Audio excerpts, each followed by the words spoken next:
my mom, single mother of 6 kids, was struggling with addiction. And during those times, we had to be fostered. Nika, it is lovely to see you. And thank you so much for meeting up like this so we can have a little chat. So, you are the leading actress Mhm. in this new film that I've literally just watched. So, for anybody who doesn't know, can you introduce the film, tell us the name of it, and kind of sum it up? So the name of the film is Sound of Hope, the story of Possum Trot. It takes place in East Texas, where I portray First Lady Donna Martin, who receives a call from God to go out and adopt some kids. Then she goes on this wonderful journey of convincing her husband and convincing her church, and they actually adopt over 77 kids out of the foster care system.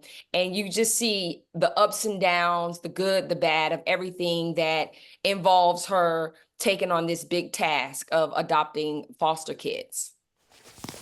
We don't know the full extent of the trauma, but her mother is an addict and It is an awesome film story wise, to bring this true story to life. But Mhm. I know for yourself as an actress, we're kind of jumping straight in here, if that's okay. Okay, do That it. in many ways, I've seen that the film is quite personal to you because Mhm. of your mother, your own story. So my mom, single mother of 6 kids, was struggling with addiction, and during those times, we had to be fostered at different homes, and it was so crazy because I actually forgot that we went through this, and so playing First Lady Donna Martin really brought all those emotions to the surface, and kind of healed me in a way that I didn't expect, and also show my mom that this was her story, and she came out victorious.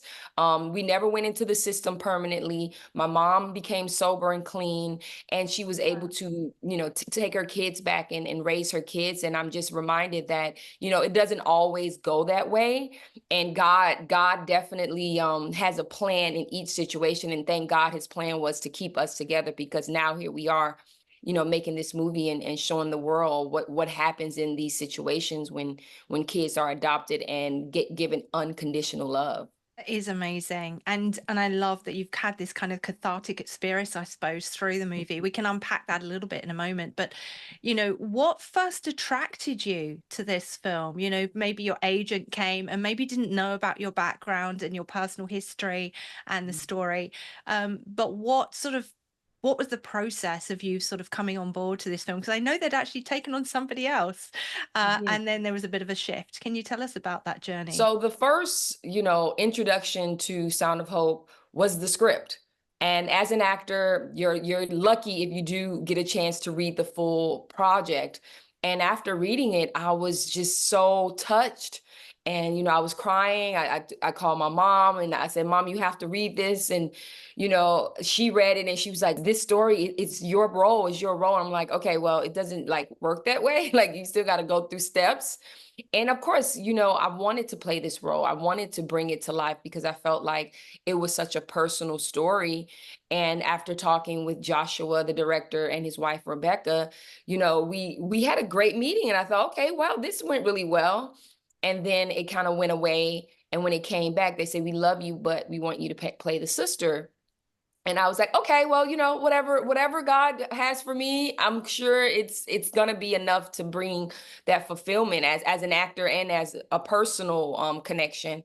And then between me getting off my flight and going to my Airbnb, I was told, "Oh no, you're gonna be playing First Lady Donna Martin." And I'm like, okay, well, I guess my mom is prophetic in that way. And the journey has been nothing but amazing. Wonderful. I love how it is God that orders our steps. And I know that although it's not a faith film per se, you Mhm, do have a faith. mhm. How has that impacted? Because maybe a lot of what you've done previously, I don't know how much you've been involved with any Christian film or TV, but can you Mhm. tell us a bit about that? So this is my first introduction to faith-based projects such as Sound of Hope. And it's so refreshing because I'm able to speak my faith and not feel like I'm going to be ostracized, or, I'm going to be ridiculed because I believe in, Yeshua, Jesus. And so even just saying that name sometimes is just like, wow, it emboldens me really to walk more for God and produce and be a part of projects that really bring light to the world. And so I think this is the first step of me going in that direction and really following God. And like you said, he's ordering my steps. So I'm just literally being obedient. So in previous kind of films, TV that you've been acting in, how has your faith kind of outworked, or how has it impacted? I know it's probably been sometimes quite challenging, but what is it like as a Christian in that space? Well, it's not easy. I'm in Hollywood, so it's definitely, I've never really received any like blatant attacks on my faith, but there's always this kind of like unspoken thing that you don't mention God. You don't have conversations with people on set about coming to, to know Christ. And so I've found my way to just be who I am, right? And continue to be light and joy.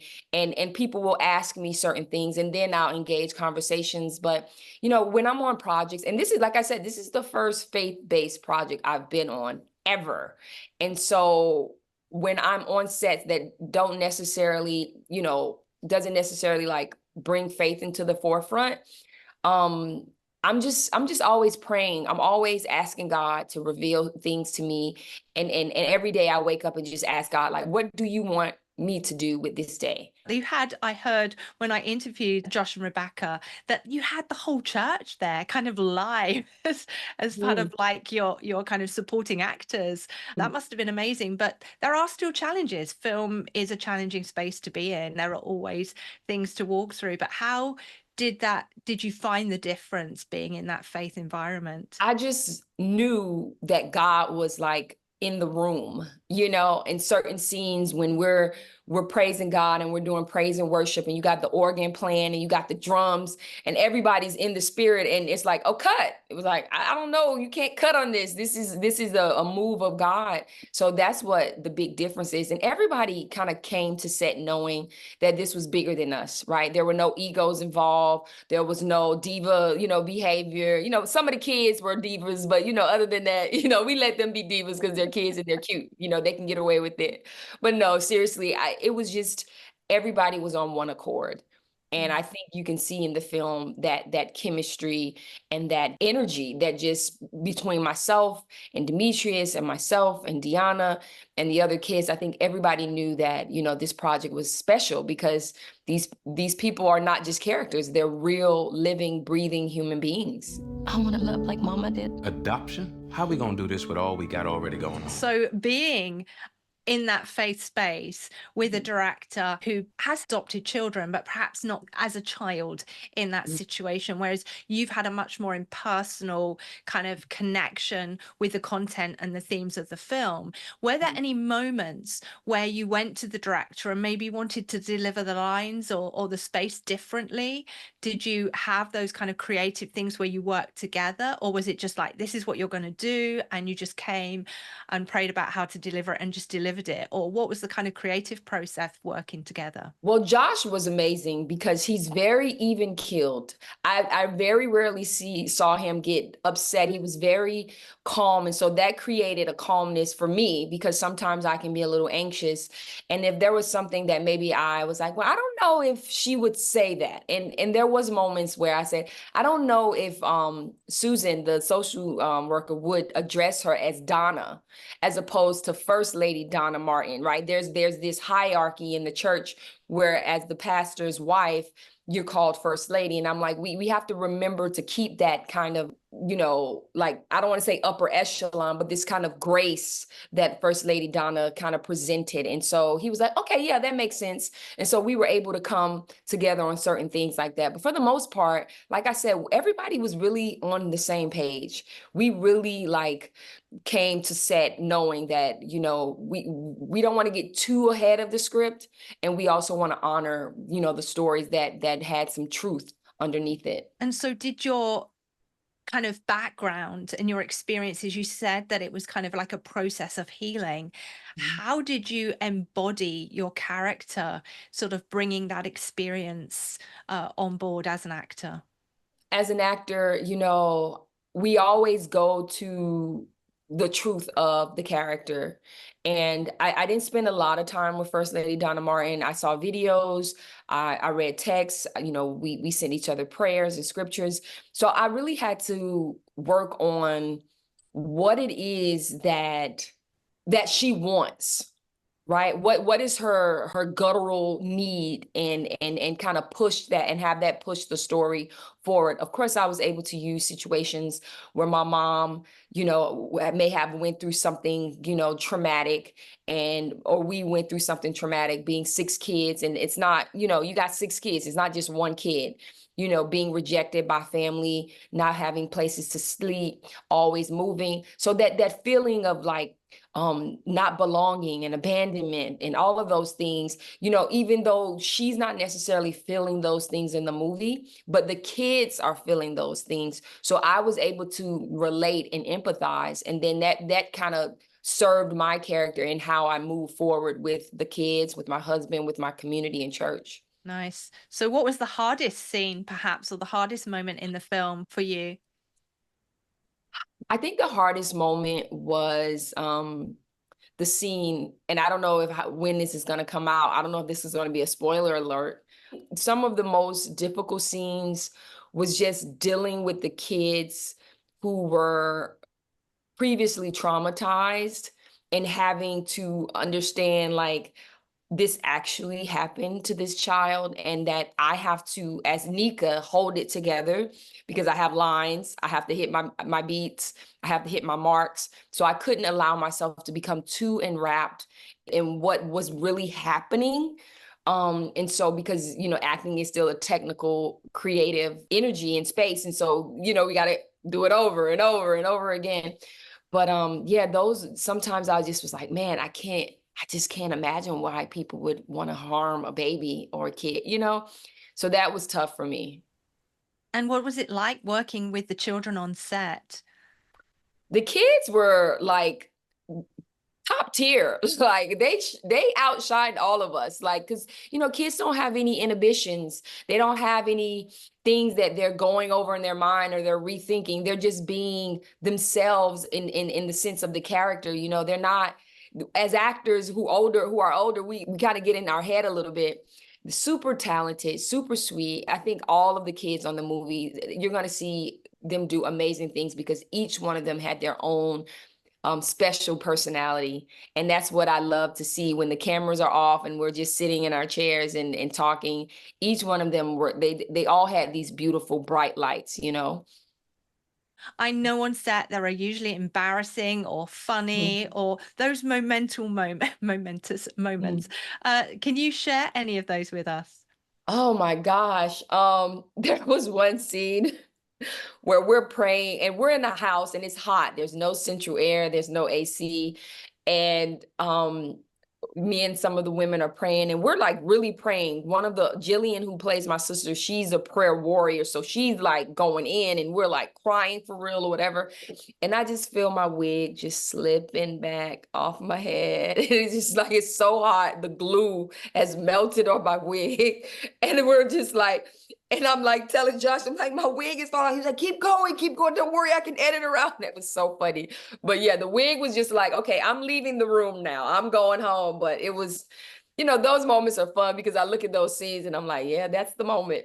So we can go back, we can watch the film and we can probably spot it, can we? No, you're not going to be able to spot it because Josh did an amazing job editing and putting it all together. But yeah, there were moments where, it's like, you're hot and you're sweaty and you're just in the throes of it and you can't, you know what I mean? You can't stop it. You gotta kind of push through, and it was definitely worth it.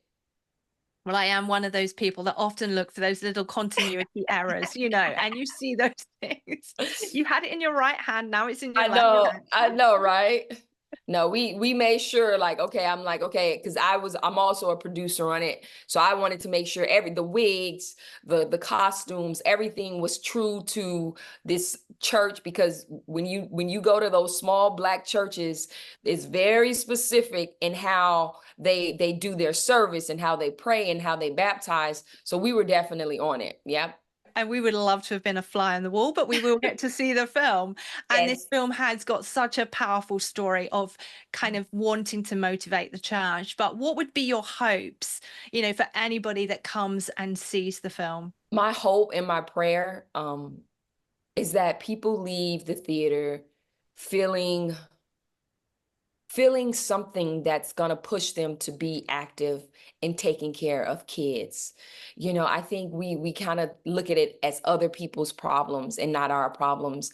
But I think if we just take the time to say, okay, what, maybe I can't adopt, maybe I can't foster, but there's something I can do. I can donate some suitcases to a nonprofit. So when the kids are leaving the homes, they have a sense of belonging and a sense of pride, and they don't have to put their stuff in trash bags. So just the little things I think we all can do will make an impact, because unfortunately more and more kids are becoming foster kids, and it's just a crisis that we all need to pay attention to. Well, I said earlier that, you know, my husband and I, we've foster carers and we've worked a lot with social services, but I actually know people, I've got friends that have adopted children and they have gone through some extreme challenges. And I've seen that just having other people in the church that can draw alongside them. I was really blessed when I saw, you know, our pastor taking on these two children during the service, because they've had a lot of baggage that they've carried.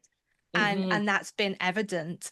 And just to see how the pastors were just there drawing alongside them in the service, sitting there coloring and all those kind of things. So I agree that you just, you know, there is so much more we can do that isn't necessarily, not everybody will be able to foster or adopt. So I think that's amazing.